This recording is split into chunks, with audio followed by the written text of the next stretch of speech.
ஒருத்தங்களை நீங்கள் கண்டினியூஸாக அவாய்ட் பண்ணும்போது அவங்க உங்ககிட்ட பேசினு கெஞ்சுவாங்க, சண்டை போடுவாங்க, அழுவாங்க.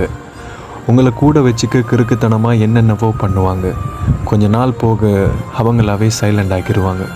உங்ககிட்ட எதையுமே கொஷின் பண்ணாமல், முன்ன மாதிரி சண்டை போடாமல், பேசினா பேசிட்டு பேசலைன்னா ஏன்னு கூட கேட்காம இருக்க பழகிடுவாங்க.